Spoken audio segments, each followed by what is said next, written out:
everyone, welcome back to my channel, and today we are doing a delayed May wrap up. I usually do like a mix of so I'll like sit down and go through my stats, and then I usually vlog throughout the month, and I did actually do that, but I really hated how it turned out. I just was in bad form, let's say, and so I've kind of we're gonna just do standard wrap up.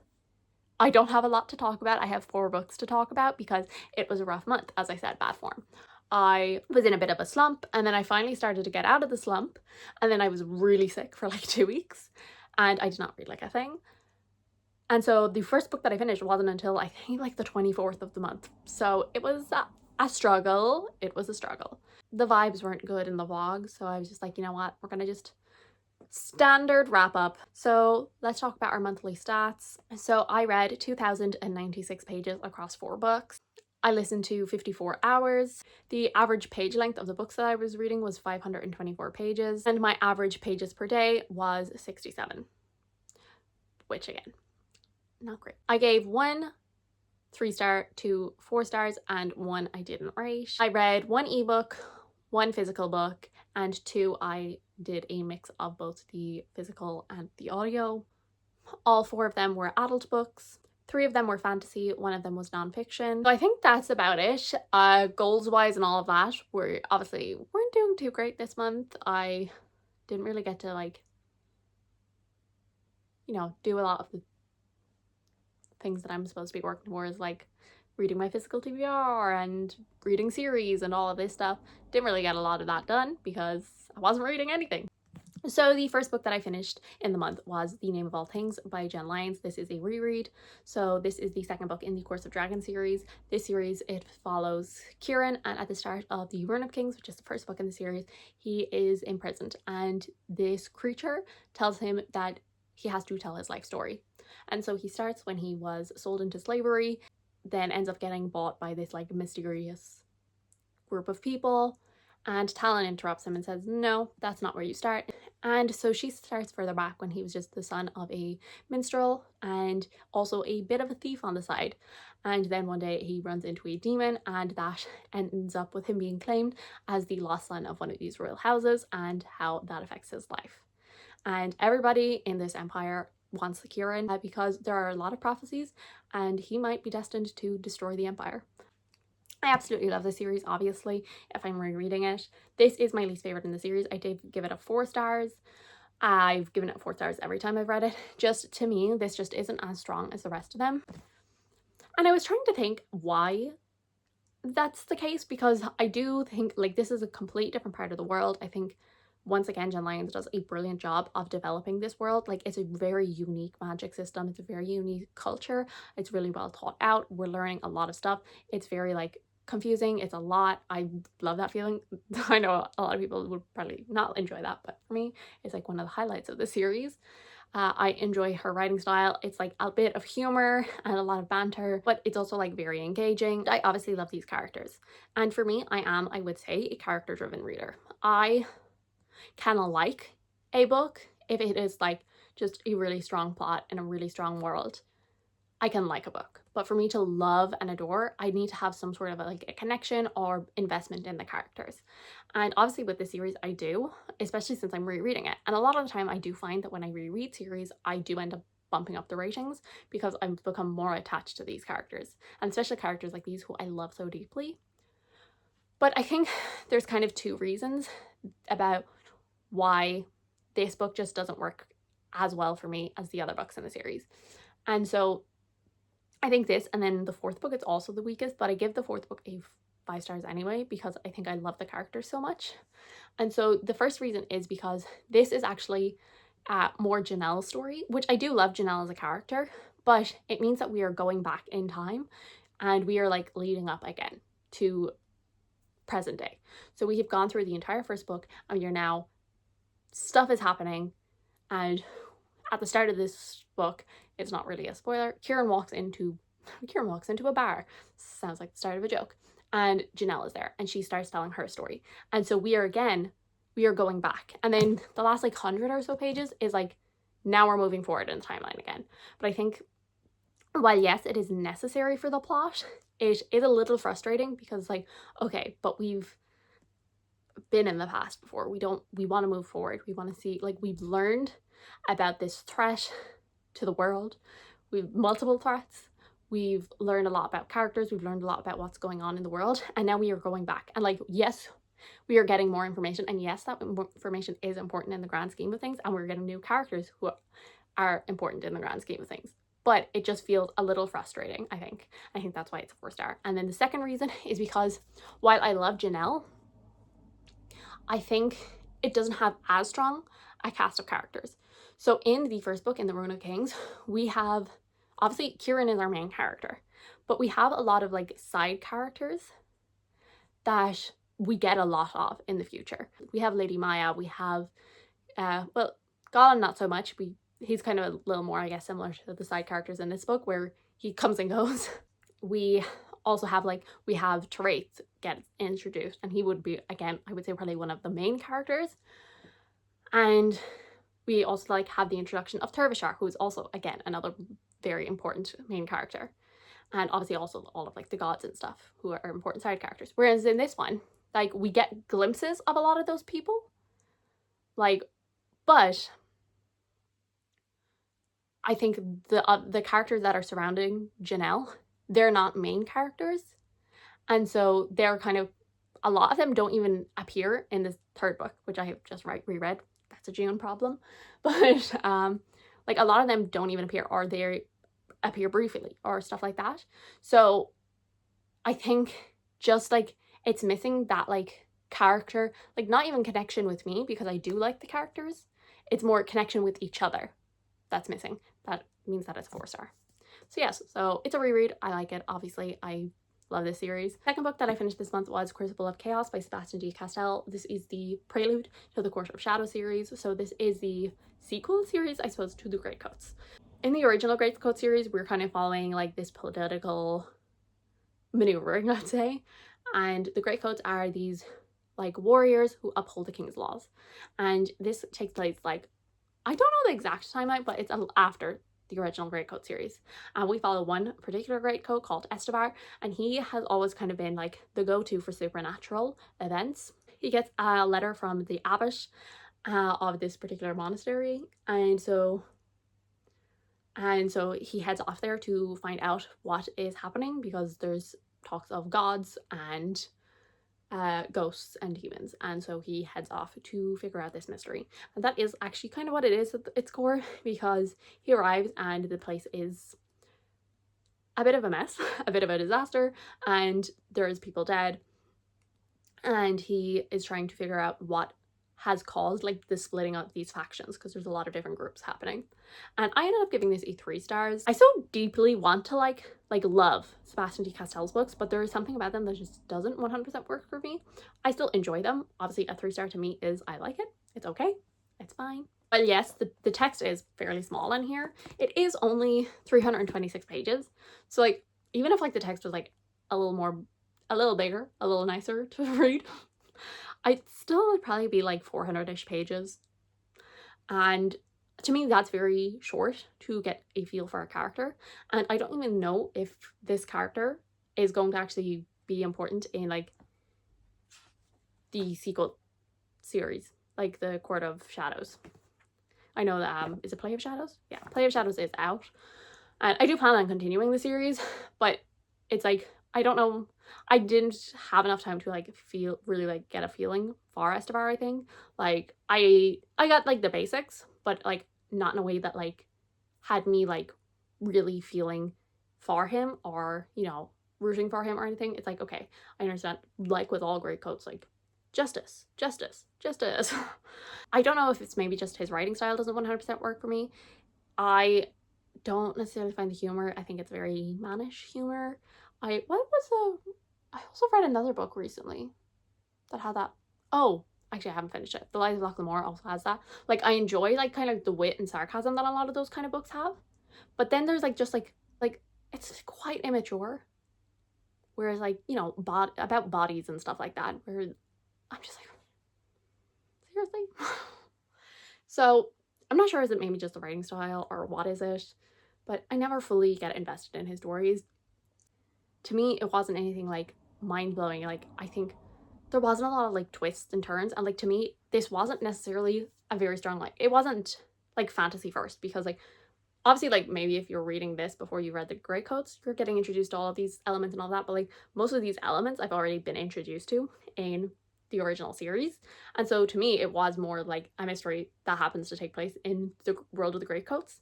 And it wasn't, I don't think, the best mystery of a plot. And I don't read a lot of mystery, but I don't think it was the best mystery that I've read. It was like predictable at points. Like there was a couple of things that was like interesting, but like it was kind of predictable. I didn't love the characters. It was all kind of okay. And there's nothing wrong with that. Sometimes you need okay books. Like I liked it. I enjoyed the reading experience. But is it going to stick with me? I don't think so. So then the third book that I read was In the Dream House by Carmen Marie Machado. And this is a memoir. And I obviously I haven't rated this, but I don't necessarily think, I'm not sure if memoirs are my thing. I have been on a quest this year to read more nonfiction. I suppose I should tell you what this is about. So this is a memoir. It's like a dreamily written memoir about her experiences in a abusive same-sex relationship. And as I said, I've set out this year to try and read more nonfiction, because I kind of felt like when I finished college and all of that, I'm like, I feel like I'm missing out on like the learning stuff. I've always liked that. And so this year I kind of set myself the goal of I wanted to read some nonfiction. And I just don't necessarily think memoirs are for me. Like I wanted to try, obviously like my whole goal was like learning stuff, which like obviously in memoirs you can learn stuff, like, but obviously they are focused mostly on people and their internal struggles, and that I don't necessarily think that's what I'm looking for. And I think all of the memoirs that I've read, I've been like, I like that. Like even like, I mean, I read like Jeanette McCurdy's one, and like I grew up watching iCarly. Like I read that, and I thought it was a very well written. It was very impactful. Yeah, that was a memoir. So I'm not necessarily sure memoirs are my thing. I can absolutely put my hands up and say that this is an incredibly written book. But as I said, I think it's just something that I'm learning about myself, that maybe memoirs aren't necessarily my thing, because I found, so like, and again, this is all to do with like, it is so well written and all of that. Every chapter has like a different, like, obviously it has a different chapter title, but the title kind of connects into how the story is written. And I can't think of any examples off the top of my head because it has been like a month since I finished it. But it's stuff like she'll make a reference to like maybe like a specific fairy tale, let's say. And like the writing style of that chapter is very much like reflecting a fairy tale. And I think that is like so impressive and all of that, and like really shows her skill of writing. But I don't know if that works for my brain. I think, honestly, I think this book was too smart for me. It's not how my brain kind of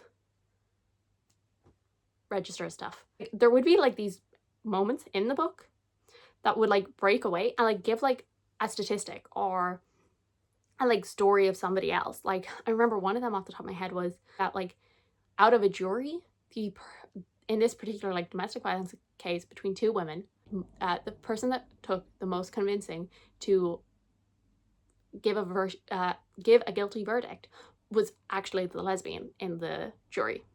And like it was, the quote was something about like she didn't want to be like turning her back on like the sisterhood, which as pointed out in the memoir, the person who was abused by this person was also part of the sisterhood, and you're turning your back on her.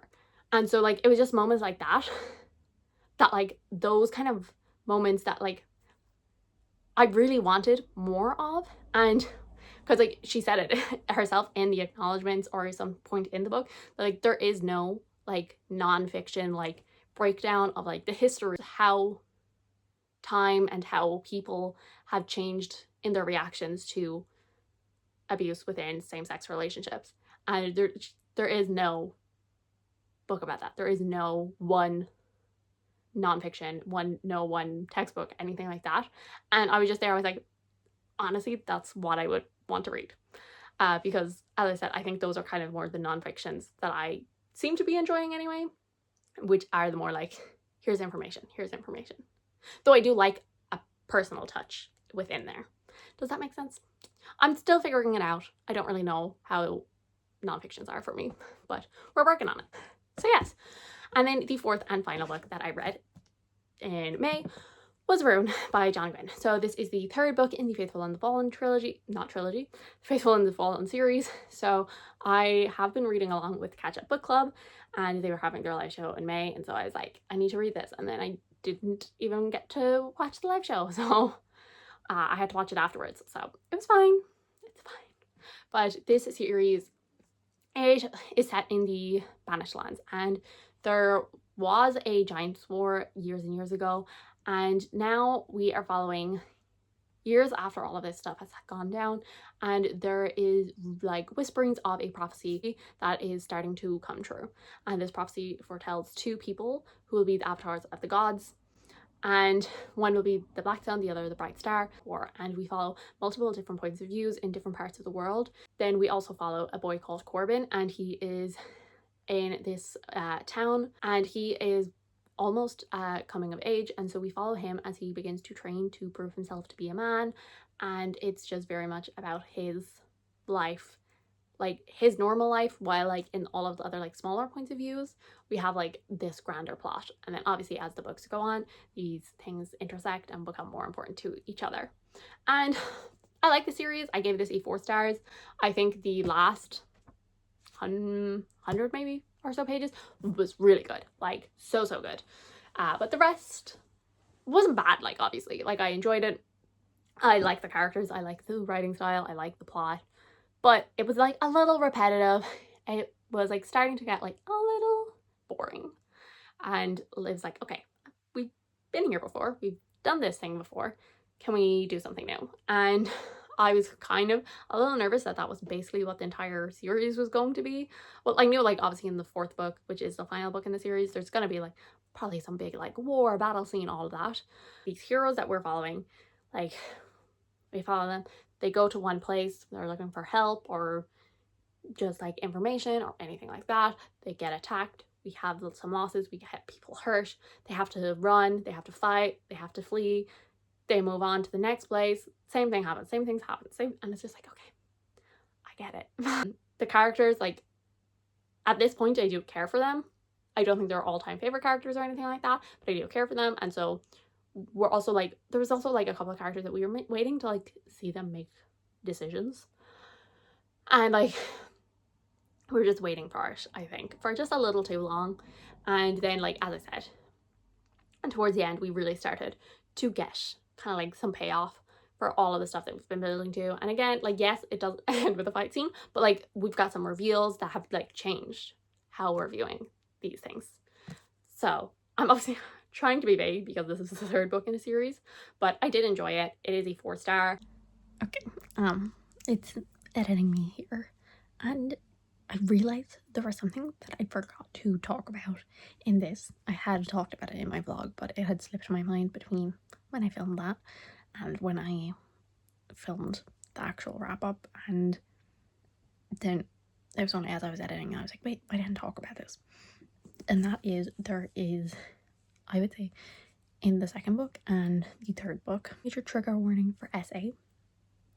And while it is not graphic or anything like that, the way it was written in this 3rd book was extremely frustrating to me, to the fact that I nearly, like, I was starting to like skim certain passages because they angered me so much. And like, I'm conflicted about it. Like, it's not enough for me to like lower my rating or anything like that, because like I don't know what his goal was with it, because it didn't feel like, I never like the trope anyway of like traumatic things having to happen to female characters to either further a man's point of view or even to further her own point of view.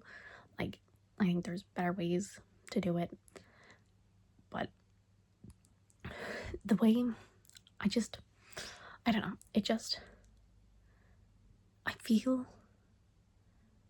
like I don't really understand the purpose of it, except to be like, look how bad these people are. And look how far gone they are nearly. Because like it's a lot of, basically there's a lot of like just not believing the character. And like I said, while reading it, I guess I just wanted, like, okay, whatever, if you have like some characters who are that way or whatever, but I just wanted, I guess, nearly someone to be like, I do believe you, kind of a thing. And like, we do have a character that it's clear like cares deeply for this character. I'm trying to be vague for spoiler reasons, but like, I don't think we'd ever like heard it said out loud. It wasn't like completely like careless and like harsh or anything like that, but also I think could have been more thoughtfully done. And I don't know how to word it properly, but there was just something about it that made me very angry reading it. And I guess I just wanted some sort of a little more acknowledgement of it. 2 of these books that I read were fairly chunky. So at least we have that going for us. And at least we read 2 books off our physical TBR. So we're looking on the bright side here. So yeah. So thank you guys so much for watching. I do hope you enjoyed. If you did, subscribe, and I will see you all in the next one. Bye.